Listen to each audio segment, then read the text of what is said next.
Yo, what's going on? It's the last Nimbus reporting to you live and direct in this present moment in the geographical location of this video. Don't even pay attention to the background. Pay attention to my face. Matter of fact, just listen to the words because my knee has been healing just from me putting words of energy healing into my knee, touching my knee, caressing my knee, letting it know that it is healing properly. And I'm feeling healed in the mental space. Now, for those who don't even know or haven't seen the video of the ACL injury that I had, or y'all go check that out. But for the most part, we're going on actually a month now. We're on a month. Matter of fact, we're on a month and 1 week, actually, to be exact. So first thing first, physical therapy. I've been doing physical therapy, of course, at the hospitals and stuff. But if you're going through this process right now from an injury, from an ACL meniscus injury such as I did myself, make sure you continue to do your physical therapy, not just in the hospital, but outside of the hospital as well. You should have somebody that you are able to actually get this done, whether it's some yoga. Make sure that you keep that. I know they told you, whether if it's stiff, straight out, make sure you work on bending that knee. Or if you're able to bend that knee, make sure you'll be able to straighten it out. Make sure you're able to straighten it out and stuff. But yeah, man, I'm walking, I'm maneuvering.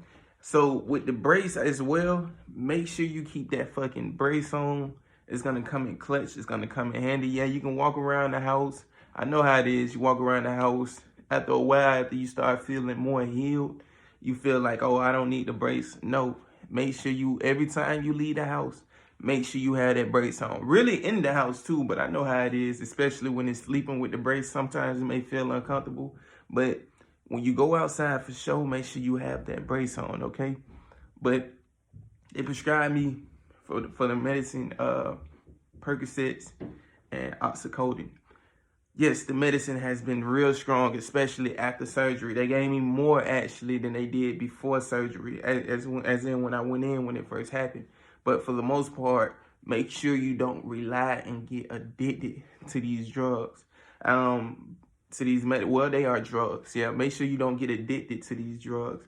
Because I know how it is, especially being in the bed all day, especially when it first happened and stuff. If you're an athlete going through some situations and any injuries that causes you to sit your ass down for a little minute or anything. I know a lot of athletes, we feel like this is our life. This is our lives, you know what I'm saying? Being athletic, moving, and this, that, and the third. But this injury has happened to let you know somewhere in the esoteric realm, somewhere in the spiritual realm, you needed to be grounded. You needed to sit your ass still. You needed to calm down and focus and plan on what it is that you're doing.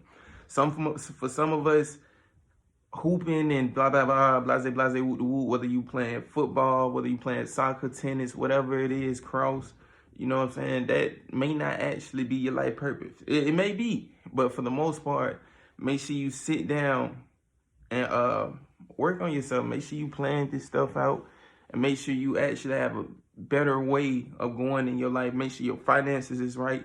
Make sure you're right internally. Make sure your relationships. But look, for the most part, be able to stay level-headed mentally, stay in a positive space, and don't be ODing on these medications. Do not be ODing on these medications. Like I say, don't get addictive. Don't take these medications to feel better, as in internally. Don't take these medications to feel better. It should be physically, you know what I'm saying, and sleep and things that you eat. But for the most part, don't take these medications to feel better emotionally or spiritually through your situations. I know we looking at Instagram, Snapchat, social media, whatever we looking at, and it can get to a point where you almost comparing yourself, or if not comparing yourself, you just looking at somebody doing the stuff that you did, or you feel like the opportunities you had to do before, them opportunities you had, and you may feel like, damn, I can't do this.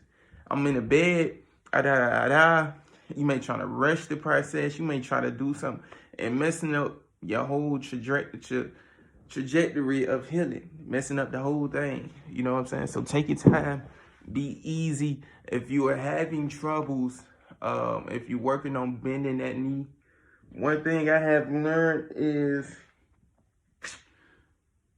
you gotta have discipline with this. Excuse me, because one thing I was doing this injury, I was trying to have sex, and certain positions that you get in, they cause you to get in the bed and bend that knee or whatever you doing, it ain't gonna work. You know what I'm saying? Even if you gotta straighten it out, you could try to do another position, but you're gonna just, anyways, you're just gonna end up straining that tissue. You know what I'm saying? You're gonna, and it ain't properly healed yet from your surgery. So it's gonna take some time. It's gonna take some time now. Relax, pump the brakes, pump the brakes, pump the brakes, relax. All right, you're gonna heal. It's gonna be there. Other than that, I know we can actually see and be like, damn, well, at least I can work out. At least I can work. Don't put unnecessary weight on your knee right now. Don't even do too much. You can do a little like something. You can do something that's approved for your physical therapy, but don't be ODing right now. You know, but like I say, this is just a month in and a month and a week in. And in my head, I'm feeling like I'm already healed. I'm like in my head, I'm healed. Cause even before the surgery, so for those who had got surgery, you know, before we even got surgery, if you got it like a month after you tore your ACL or came off this injury, we was already running. Like I remember I was running again. I was able to jump again, this, that, and the third. You probably had that little thought in your head like, damn, I can't go full strength. But we was already doing stuff that we do on a daily, you know what I'm saying? So in my head, I had that mindset of I'm already healed. I'm healing so fast. And I'm doing my work on my end to actually make sure that's good. Like I actually set affirmations to my knee. I'm actually like, I legit kiss my knee, tell my knee you're healed. I'm like all type of stuff. All type of beautiful energy I sent to those spots. Taking vitamins and taking food like super greens that like I have researched. But I mean, look, for the most part, calm down because you can get ahead of yourself and start doing OD. You can start ODing and it's too early. It's just a month in for me. So yeah, if any of you that's watching this video that has had this injury, y'all put me on game. Y'all let me know something. Let me know when it was that y'all first started being able to run again, jump again, or actually being able to hoop again, or start doing little light drills, or let me know some things, not to rush the process, but to ensure that the injury will be fully and properly healed, so I can come forward better than I was before. You know what I'm saying? So yeah, I'm doing cool. I appreciate everyone that has sent the love. I appreciate the ones that was, you know, kind of concerned. And I appreciate it. Like, look, I'm up here. I can move around. I can do the stanky leg. You know, I had the stanky leg, but I can the little pop smoke.